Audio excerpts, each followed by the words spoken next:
వీణావాణి ఈ పదబంధం ఇక వీడే ప్రసక్తే లేదా? వీణ వేరుగా వాణి వేరుగా జీవించే అవకాశమే లేదా?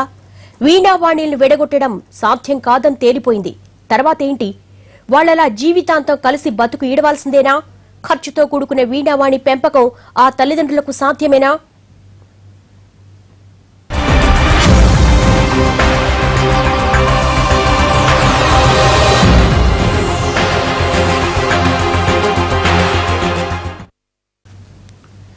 ప్రపంచంలో మరెవ్వరికీ రాకూడదని బాధ వాళ్ళకే వచ్చింది.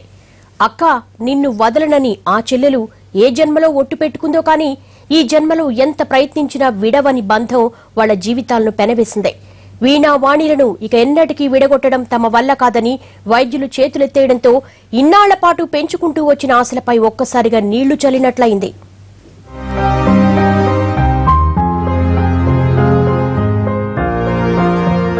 వీణావాణి ఇద్దరికి రెండు శరీరాలున్నాయి, రెండు తలలున్నాయి, రెండేసి ఆశయాలు కూడా ఉన్నాయి.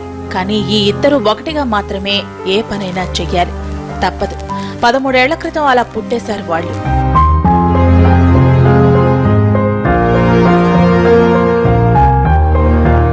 వీణ ఒకవైపునకు చూడాలంటే వాణి మరోవైపుకు చూడాలి. వాణి ఈ పని చెయ్యాలంటే వీణ ఆ పని వదలాలి. ఒక పని జరగాలంటే ఇంకొకరు తన పని వదులుకోవాలి. ఇది వీణావాణిలను చిన్ననాటి నుంచి వెంటాడుతున్న బాధ.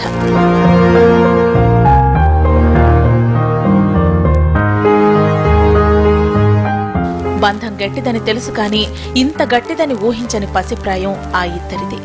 ఈ వయసులోనే జీవితంలో ఎన్ని కష్టాలున్నాయో అన్ని కష్టాలు అనుభవించేశారు. అందుకే వీణ అంటుంది, మాలాంటి బాధ మరెవరికీ రాకూడదన్న ఆలోచన కొద్దీ తాను సైంటిస్ట్ అవుతానంటోంది.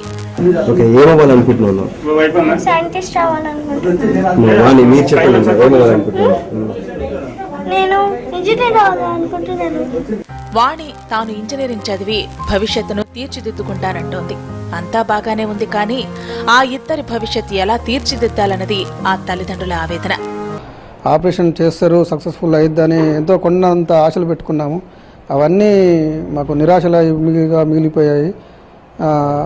మాకు నిన్న నీలోఫర్ హాస్పిటల్ సూపరింటెండెంట్ గారు పిలిపించి ఇలా ఢిల్లీ ఎయిమ్స్ నుండి రిపోర్ట్స్ పంపించారు. అట్లా రిపోర్ట్స్లో పిల్లలకు ఆపరేషన్ చేస్తే బ్రతికే అవకాశాలు చాలా తక్కువగా ఉన్నాయి, చనిపోయే అవకాశాలు ఎక్కువగా ఉన్నాయి. ఒకవేళ ఆపరేషన్ చేసినా కూడా సక్సెస్ అయినా కూడా అది పోలియో లాగా రావటమా లేదంటే వాళ్ళు కోమాలకు వెళ్ళిపోవటం ఖచ్చితంగా జరుగుతుంది. కాబట్టి ఆ అవకాశాలు చాలా తక్కువగా ఉన్నాయి. 12 ఏళ్ల పాటు పిల్లలు నీలోఫర్ ఆసుపత్రిలో ఉంటూ వచ్చారు. నీలోఫర్లో వాళ్ల బాల్యం బాగానే గడిచింది. ఇక జరగాల్సింది తలుచుకుంటేనే భయం వేస్తోంది. ఇకపై ఈ పిల్లలిద్దరినీ విడగొట్టడం సాధ్యం కాదని తేలిపోయింది. విడగొడితే వాళ్ల ప్రాణాలకు గ్యారంటీ ఇవ్వలేమని వైద్యులు తేల్చి చెప్పేశారు. ఇక ఆసుపత్రిలో ఉంచుకోవడం తమ వల్ల కాదు కాబట్టి వాళ్ళని ఇంటికి తీసుకెళ్లమంటున్నారు డాక్టర్లు. అదే అంటే 12 years దాటిపోయింది. ఇక్కడ స్పెషల్ ఏమైనా ప్రాబ్లమ్స్ వస్తే ట్రీట్ చేయడానికి ఇప్పుడు ఎందుకంటే మెచ్యూరిటీ ఏజ్ కాబట్టి వేరే హాస్పిటల్ కానీ ఆర్ఫనైజ్ కానీ షిఫ్ట్ చేయమని రాశాం.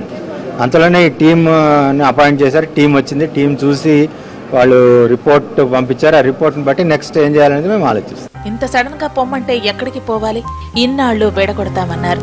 ఇప్పుడు సడన్ గా వెళ్లిపోమంటే తామెక్కడికి పోవాలి అన్నది ఆ చిన్నారులను వాళ్ళ తల్లిదండ్రులను వేధిస్తున్న ప్రశ్న.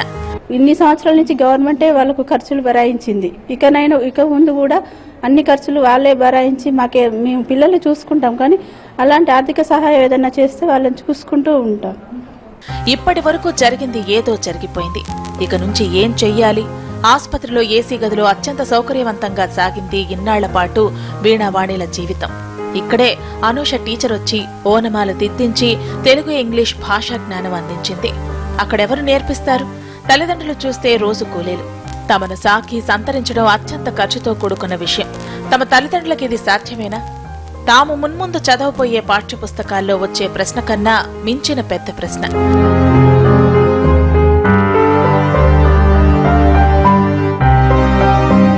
పిల్లలకు 13 ఏళ్ల వయసు వచ్చేసింది కాబట్టి వాళ్లను చూసుకోవడం తమ వల్ల కాదంటోంది నీలోఫర్ ఆసుపత్రి. ఈ ఆసుపత్రి 12 ఏళ్ల వయసున్న వాళ్లకు మాత్రమే పరిమితం కాబట్టి సాంకేతికంగా వీళ్లనిక్కడ ఉంచడం వీలు పడదు.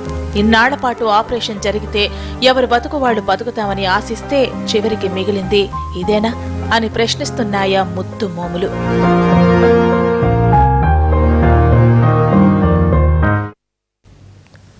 వీణా వాణి తెలుగు రాష్ట్రాలకు సుపరిచితమైన అవిభక్త కవలలు. 13 ఏళ్లుగా ఒకరినొకరు అనుక్షణం అంటిపెట్టుకుని ఉన్నారు ఈ కవలలు. వీళ్లను విడదీయడం ఎలా అన్న అంశంపై జరగని చర్చ లేదు. భారతదేశంలోని వైద్యులకే కాదు, విదేశీ వైద్యులకు వీణావాణిల కేసు ఓ సవాలుగా మారిందే. విడదీయడం సాధ్యమన్నారు ఇప్పటివరకు, ఇప్పుడేమో అసాధ్యమంటున్నారు. అసలేమిటి సియామిస్ ట్విన్స్ కథ? ఎందుకిలా పుడతారు?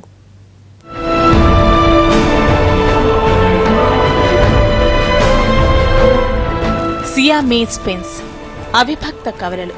పేరేదైనా ఈ కవలల బంధం ఒకటే. శరీర భాగాల్లో ఎక్కడో ఓ చోట కలిసి పుట్టడాన్ని సియామీస్ ట్విన్స్ అంటుంటారు. ఏ తల్లిదండ్రులకైనా కవలలు కావాలన్నది ఓ కల.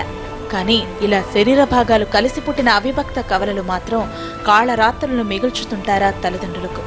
వైద్యులకు మిస్టరీగా మారుతుంటారు. వీణావాణిల కథ కూడా సరిగ్గా అలాంటిదే. వరంగల్ జిల్లా నరసింహులపేట మండలం బీరిశెట్టిగూడెం గ్రామానికి చెందిన మారగాని మురళి నాగలక్ష్మి సంతానం వీణావాణి. వైద్య పరిభాషలో ఇలాంటి స్థితిని క్రానియోఫేగస్ వెర్టికల్ అంటారు. ఇద్దరి పుర్రె భాగాలు కలిసే ఉండటం, మెదడు కూడా దగ్గరగా ఉండటంతో వీళ్లకు చిన్నతనంలో ఆపరేషన్ చేయడానికి వైద్యులు వెనుకాడారు.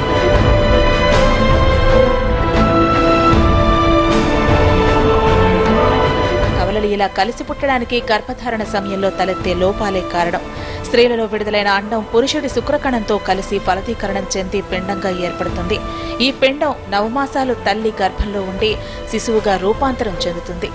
సాధారణంగా ఒక తల్లి గర్భంలో ఒక పిండం మాత్రమే ఉంటుంది. కొన్నిసార్లు 2 అండాలు 2 శుక్రకణాలతో ఫలదీకరణం చెంది 2 పిండాలు ఏర్పడతాయి. మరికొన్నిసార్లు ఒక పిండం 2గా విడిపోయి 2 వేర్వేరు శిశువులుగా రూపాంతరం చెందుతాయి. ఈ 2 సందర్భాల్లోనూ కవలలు జన్మిస్తారు.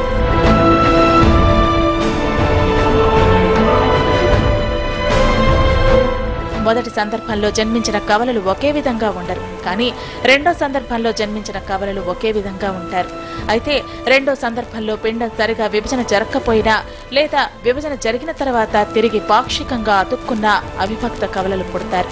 సాధారణంగా 2 లక్షల డెలివరీ కేసుల్లో ఒకరికో ఇద్దరికో ఇలా అవిభక్త కవలలు పుడతారని అధ్యయనాలు చెబుతున్నాయి. ఇలా జన్మించిన వారిలో దాదాపు సగం మంది చనిపోయి జన్మిస్తారు. మరికొంతమంది పుట్టిన తర్వాత మరణిస్తారు. కేవలం 25% మంది మాత్రమే జీవించగలిగే అవకాశం ఉంటుంది. ఇలా జన్మించిన వాళ్లలో దాదాపు సగం మంది జీవితాంతం కలిసే ఉంటారు.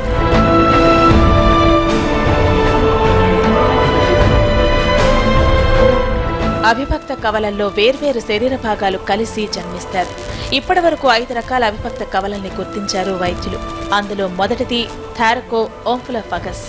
2 శరీరాల ఛాతీ భాగం పైనుంచి కింది వరకు కలిసి పుట్టే కవలల్ని ఈ పేరుతో పిలుస్తారు. గుండె, కాలేయం, జీర్ణ వ్యవస్థలో భాగాలను పంచుకుని పుడతారు. రెండోది థోరాకోపగస్.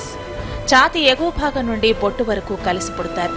మూడోది ఓంఫులోఫాగస్. 2 శరీరాలు పొత్తికడుపు దగ్గర కలిసి ఉంటాయి. నాలుగోది పారాసైటిక్ ట్విన్స్. ఇద్దరిలో ఒకరు చిన్నగా ఎదిగి రెండో వారిపై ఎక్కువగా ఆధారపడి ఉంటారు. ఇక ఐదోది క్రానియోఫేగస్ వెర్టికల్. ముఖాలు వేరుగా ఒకే కపాలంతో కలిసి పుడతారు. అంటే వీణావాణిలా అన్నమాట. వీణావాణిల్లా 2 తలలు కలిసి ఉండే శరీరాలు మాత్రం వేరుగా ఉన్నవారు అవిభక్త కవలల్లో 6% ఉంటారు. వీరిలో ఇద్దరికీ 2 మెదళ్లు ఉండే శస్త్రచికిత్సలు చేసి విడుదల చేయవచ్చు. కానీ ఇద్దరికీ ఒకే మెదడు ఉంటే విభజించడం కష్టమంటారు వైద్యులు.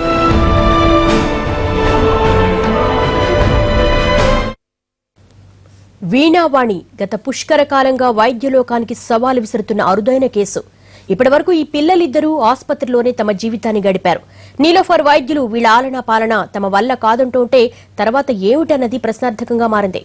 10 నెలల సమయం, 15 కోట్ల రూపాయలను వెచ్చించి మరీ వైద్యం చేస్తామన్న వైద్యులు కాస్త ఇప్పుడు ప్రయోజనం లేదు అనడం ఆశ నిరాశగా మారింది.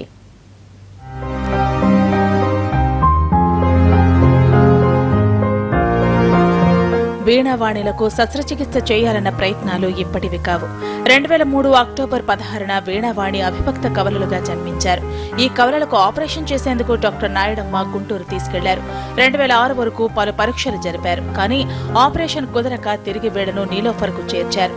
ఆ తర్వాత 2007లో ముంబై బ్రీచ్ క్వాండీ ఆసుపత్రిలో ఎన్నో పరీక్షలు జరిపి వైద్యుల సాయంతో సర్జరీకి ఏర్పాట్లు చేశారు. కానీ అప్పట్లో ముంబై దాడుల భయంతో అమెరికన్ డాక్టర్ల బృందం రాలేదు. ఆపరేషన్ నిలిచిపోయింది. 2009లో వీణావాణిల రిపోర్టులు పరిశీలించిన సింగపూర్ వైద్య నిపుణులు వీళ్లను వేరు చేయడం మంచిది కాదని చేతులెత్తేశారు. దీంతో వీరిద్దరి ఆపరేషన్ మరోసారి వాయిదా పడింది. తర్వాత లండన్ నుంచి వైద్య నిపుణులు నీలోఫర్కు వచ్చి వీణావాణిలో పరిశీలించారు. లండన్ తీసుకొస్తే శస్త్రచికిత్స చేస్తామన్నారు. కానీ ప్రభుత్వం ఎయిమ్స్ లో ఆపరేషన్ చేయాలని సూచించింది. ఆ తర్వాత ఎయిమ్స్ వైద్యులు వచ్చి వీణావాణిలను పరిశీలించారు. వీణావాణిలను వేరు చేయడం విషయంలో వెంటనే నిర్ణయం తీసుకోలేమని చెప్పారు. ముందు వీళ్లకు ఎయిమ్స్ లో పరీక్షలు నిర్వహించాల్సి ఉందన్నారు. ఆపరేషన్ నిర్వహిస్తే సక్సెస్ రేటు ఎంతవరకు ఉంటుందన్న విషయంపై మరిన్ని అధ్యయనాలు చర్చలు జరగాల్సి ఉంటుందని అభిప్రాయపడ్డారు. తర్వాత గానీ ఏ విషయం చెప్పలేమన్నారు.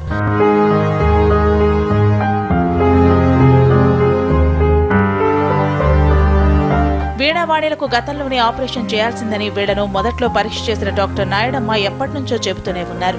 పిల్లలు పెరిగితే ప్రమాదమని మొదటి నుంచి చెప్పుకుంటూ వస్తున్నారు. అవిభక్త కవలలకు వీణావాణి అని పేర్లు పెట్టింది నాయుడమ్మే. వీళ్లకు ఆపరేషన్ చేయాలని ఎంతగానో తపన పడ్డారు. కానీ పలు కారణాల వల్ల కుదరలేదు. అయితే అవిభక్త కవలల్ని విజయవంతంగా వేరు చేసిన ఘనత ఆయనది. గతంలో రామ్ లక్ష్మణ్, రేఖా సురేఖ, అంజలి గీతాంజలి అనే అవిభక్త కవలల్ని విజయవంతంగా వేరు చేశారు ఆయన. మొత్తంగా వీళ్ల కేసు అనేక మంది వైద్యుల చేతులు మారుతూ వచ్చింది. తలలు అతుక్కుని పుట్టినందువల్ల రిస్క్ ఎక్కువని వీణావాణిల రిపోర్టులు పరిశీలించిన వైద్య బృందాలు వెనకడుగేస్తూ వచ్చాయి. విడదీయటం అసాధ్యం కాదు, కానీ రిస్క్ ఎక్కువ. చిన్నతనంలో వీళ్ళిద్దరి తలలో మెదడు భాగం కొంతవరకు కలిసే ఉంది. న్యూరాన్లు దెబ్బతినకుండా వాటిని వేరు చేయాలి. దీనికి మించి తలలో ఉండే ముఖ్యమైన సిరస్ సూపర్ సాస్టల్ సైనస్ కూడా కలిపే ఉంది.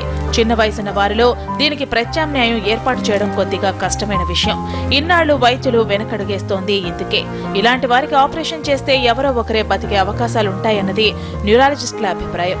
ఇలాంటి కేసుల్లో సర్జరీకి ముందే చాలా విషయాలు పరిశీలించాల్సి ఉంటుంది. అప్పుడే సక్సెస్ రేట్ ఎక్కువగా ఉంటుంది. 5 దశల్లో చేసే సర్జరీ 10 నెలల సమయం తీసుకుంటుంది. 4 విభాగాలకు చెందిన 100 మంది సీనియర్ సర్జన్లు పాల్గొనాల్సి ఉంటుంది.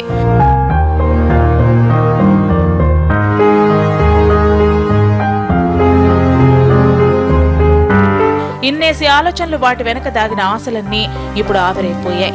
ఇప్పటి వరకు చేసిన పరీక్షలన్నీ వృధాగా మారిపోయాయి. వీణావాణిలకు శస్త్రచికిత్స చేయటం అత్యంత క్లిష్టమైన, హానికరమైన విషయం.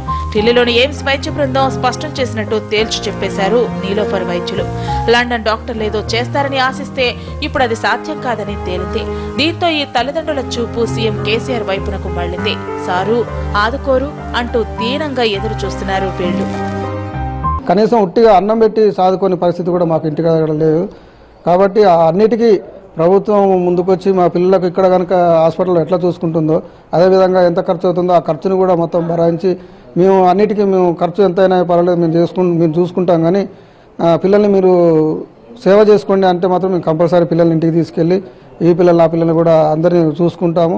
నీలోఫర్ వాళ్ళు ప్రతి ఒక్కటి వాళ్ళకు తినడానికి ఏదైనా టైం టు టైం చూసుకున్నారు. ఇంటి దగ్గరకు వస్తే అలాంటి సౌకర్యం మా దగ్గర లేదు. కాబట్టి ఇప్పుడు వచ్చిన తెలంగాణ ప్రభుత్వం మా పిల్లలకి ఇప్పుడు ఇన్ని సంవత్సరాల నుంచి గవర్నమెంటే వాళ్ళకు ఖర్చులు భరాయించింది. ఇక ముందు కూడా అన్ని ఖర్చులు వాళ్ళే భరాయించి మేము పిల్లల్ని చూసుకుంటాం. కానీ అలాంటి ఆర్థిక సహాయం ఏదైనా చేస్తే వాళ్ళని చూసుకుంటూ ఉంటాం. ఇది అవిభక్త కవలలు వీణావాణిల దీనగాథ. నమస్తే.